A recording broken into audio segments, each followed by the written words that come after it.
Well, you won't get more. I mean, if you get a deterministic algorithm for your distribution for which the competitive ratio is larger than that, you know that you can do better. But according to what you say, so I have an interest, in fact, to sample the request and then to check. Oh yes, definitely, yeah. And then I can get even better. Probably yes. Okay. Yes. And this by Wait. Yeah, I guess so. Yeah. But even then, if I choose for my head list, I choose a random point in my slide bar, in some way done the randomized algorithm. Maybe I do it once a year. Maybe. Yeah. Maybe.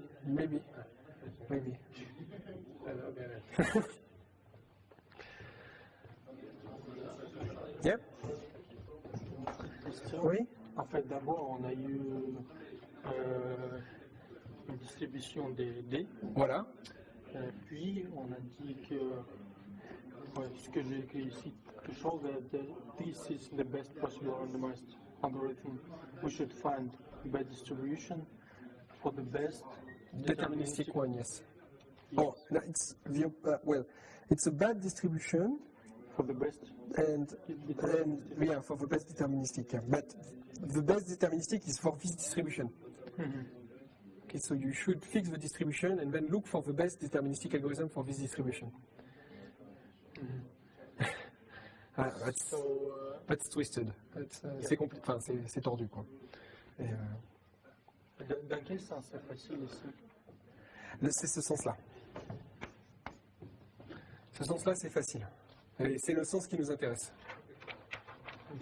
Alors pourquoi c'est facile? Parce que ici, qu'est-ce qu'on a? On a le min over P, over max, voilà, over Q, of P et Q. Ça c'est quoi? Ça c'est quoi? Ça c'est plus le min over P. Attends, c'est ça? Over P, over max, over Q. Voilà. Donc, alors ça, pourquoi ça c'est? Parce que. Donc c'est ça qu'on veut montrer, ok? Parce que ça va pour n'importe quelle fonction ici. Voilà. Ça, alors attends, ça, pourquoi ça c'est plus grand que le max sur Q du min sur P de P à Q? Alors, parce que.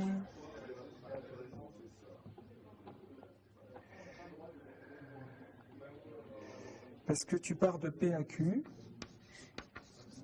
Ok. Et ce que tu sais, c'est que. Donc tu prends celui qui. Tu prends le P star là. Ah, ça c'est à chaque fois l'enfer. Tu prends le meilleur P là. Donc ça c'est le max sur Q de P star à Q. Ok, donc ça c'est égal à ça. D'accord? S'il y a un P star tel que ça marche. Donc ça, ce que tu dis, c'est que ce truc-là, c'est plus grand. Donc ça, c'est égal en fait à un P star Q star, d'accord? Donc ça, c'est un P star Q star. Ok? Pour un P et un Q fixé, ça s'est réalisé pour un P et un Q fixé. Ok? Donc maintenant, ce que tu dis, c'est que ce truc-là, ça c'est égal à ça. Maintenant, qu'est-ce que tu dis? Ben, ça, c'est plus grand que le min sur tous les P des A Q star. Des P A Q star. Okay, parce que si c'est vrai pour un P, c'est plus grand pour ce P-là. D'accord? Et ce truc-là, voilà. Et voilà. Ici, ceci est toujours plus grand que ceci, pour n'importe quel P. Voilà, exactement. C'est ça l'idée. Ouais. N'importe quel on choisit ici, voilà, exactement. C'est toujours plus voilà. grand que max. Voilà, exactement. Exactement. Et après, là, tu prends le max sur Q de ce truc-là. D'accord? Donc là, ce que tu dis, c'est... bah maintenant, qu'est-ce que je prends? Donc maintenant, ça c'est plus grand que le min sur P. Alors maintenant, il faut que je reprenne le... Après, il faut que je prenne le... Ça c'est vrai pour tout Q. Enfin bon, bref, je sais plus. Mais enfin, on l'a fait la semaine dernière, mais c'est pas très compliqué, quoi. Enfin, c'est vraiment dingue. Ok? Bon, on va faire des trucs plus simples maintenant. Oui. Est-ce que c'est possible d'avoir les notes de ce truc-là? Parce que parfois les notations, on se perd un petit peu dans... D'accord, ouais. Oui, je peux envoyer un poly là-dessus. Ouais. Ouais, donc parce que après la preuve, c'est vrai que moi j'ai perdu un peu au niveau des notations. D'accord, ok, ouais, j'essaie de penser à l'envoyer. Ouais. Voilà, sinon il faut me le rappeler. Ok, let's resume. So we forget about VCO principle.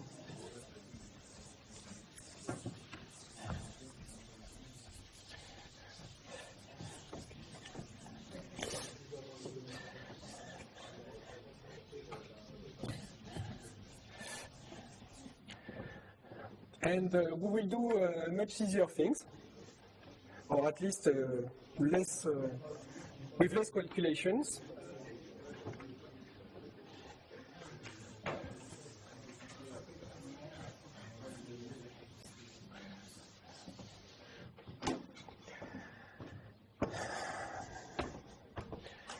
And we will study a new paradigm, another paradigm, which is randomized rounding.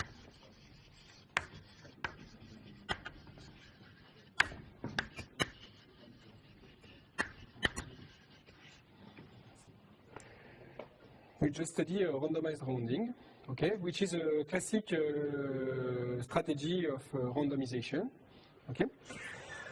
So, yeah. So basically,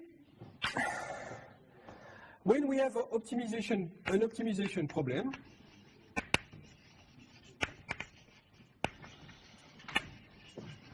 most of the time it's NP complete.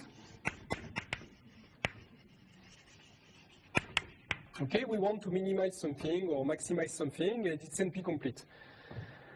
What does this mean? This means that basically the optimum here for this problem, our problem here lies in a domain where it's completely unlikely to find it. Okay, we don't have any clue how to find it. Okay, one of the reasons is because basically the space of the solutions here is structured in such a way that it's a real mess, and there is no structure, okay? And we don't know how to find a solution, okay? So a basic strategy when we have an optimization problem is to try to simplify it, okay? To try to get into another region, which is P, where basically, the simplified problem, we will be able to find the optimum. Okay? The problem is that we have relaxed a certain number of constraints here. So this optimum here, it's easier to find it because we have relaxed some constraints, so usually the optimum is better there. Okay? But the solution here is no more a solution there because some of the constraints might be violated. Okay? So basically, you need to do some work to get back there. And you get a solution here, where the constraints are all validated, okay? But the value now has increased. Okay, because you had to change a little bit the solution to make it work for the constraint. Okay? And the goal in approximation algorithm is to try to bound that. How far I am from the real optimum here. And usually how you do that? You do that by ensuring that this distance between these two optimum here are not too far from each other. Okay? And here, when you try to modify your solution here into a real one, in order to make sure that the cost does not increase too much. Okay? And if you manage to bound these two things, then you will be able to relate these two quantities here. Yep? But why would you even want to minimize distance between alpha and prime? Because prime is always the solution of a relaxation, so it's always better than optimum. Yeah, but the problem is that if you remove too much constraints, then this will not tell you anything about that.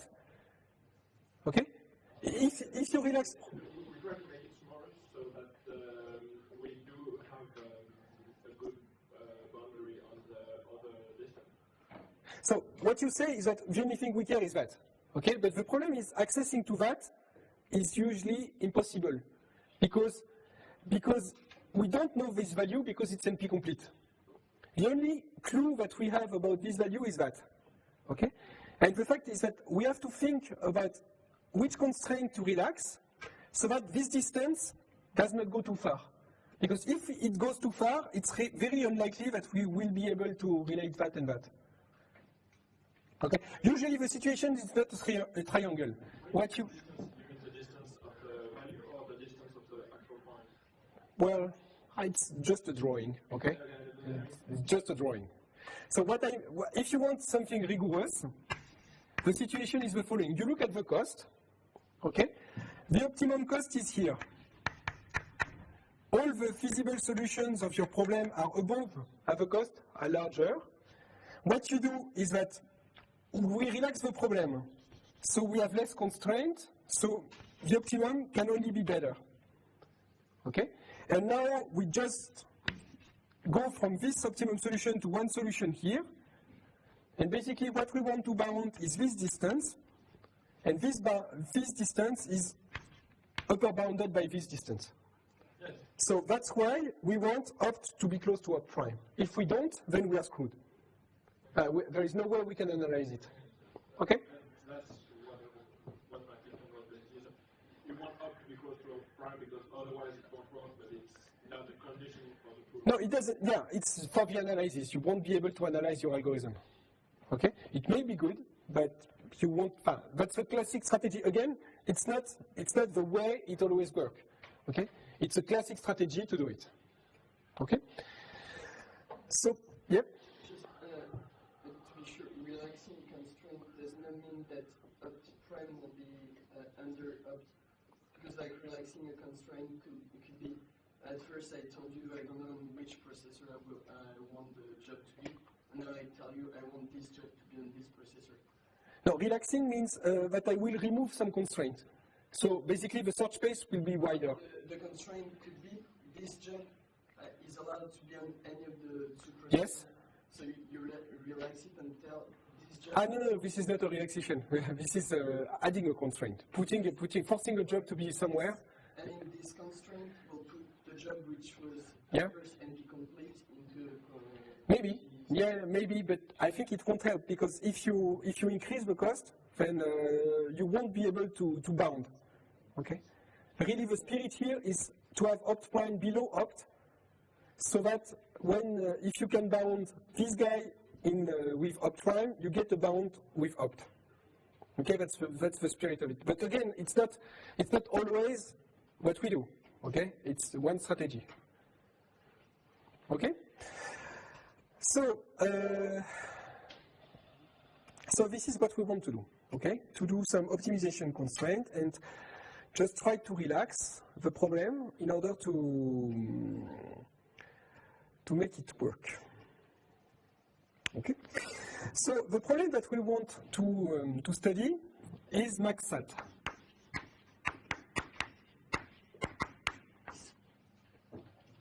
Okay. So you all know SAT. Okay. So SAT. So what is maxsat? Is given a CNF formula, phi, so it's end for J equals 1 to M of closed Cj, okay, where each closed Cj is a OR for k equals 1 to k equals 1 to L of some literal Lk, where Lk belongs to x1 not x1, x2 not x2, xn not xn. Okay? So you have a formula which is an end of OR, Okay, if it's an OR of end, it's trivial. Okay, if it's an end of OR, it's complicated. Okay, so you have phi, a formula which is written like an end of clauses. Okay, each of these clauses in an OR of some literals. Okay, of some length. Okay, we do not impose all the clauses to have the same length. Okay, they can have the length they want. Okay, now the question is, the goal is find an assignment for x1, xn, such that the number of clauses, of satisfied clauses,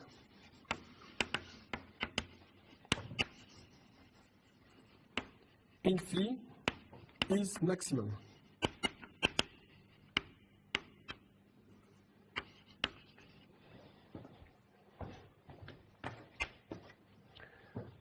Okay? So, what can you tell about this problem? We can optimize better than a 7 over 8. That's right. Yeah, okay. Okay, so that's precise. Okay, good. So, yes. So, what can you do, but what do you mean by you cannot do better? You cannot have an approximation algorithm that is guaranteed to satisfy at least more than Yeah. But you cannot for sure, or maybe? if P is different from Yeah. Okay, that's good. So basically, what we know, the first thing we know is that SAT is NP complete. SAT is NP complete. Let's try first with the simple things.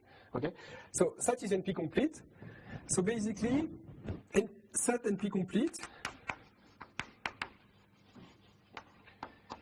What does this mean? This means that unless P equals NP, no algorithm can decide in polynomial time if maxsat equals m or maxsat is less than m minus 1. Okay? SAT is NP complete means that you cannot decide whether phi is satisfiable or not. Satisfiable means that you can satisfy all the clauses together. Okay? Not satisfiable means that the best you can do is satisfied at most m minus 1. Okay? So, as you mentioned, the PCP theorem, what does it do? Basically, what you have here is a gap. What do I mean by that? I mean that deciding whether opt is m or opt is m minus 1, it's NP complete. Okay? Deciding whether you're here or you're there, it's NP complete. What does this mean? This means that there is a gap here. That means that you can send any NP problems. You will send is yes instance there, and is no instances there. Okay? And you will not send, you will not have anything in there. Okay? So you can tell me that there is anywhere nothing in there because these are integers. Okay? But that's okay. The fact that distinguish between this point and this point, if you're able to do that, you're able to solve any NP problem. Okay? So, what does, as you mentioned, what does the PCP theorem? It shows that you can do better and better reduction and amplify this gap. And you can amplify it so that you can do furthermore reductions, okay? So that this gap increases and increase up to m on one side and 7/8 plus epsilon m here. Okay? And what does this mean? This means that if you're able to distinguish between an instance for which all the clauses are satisfied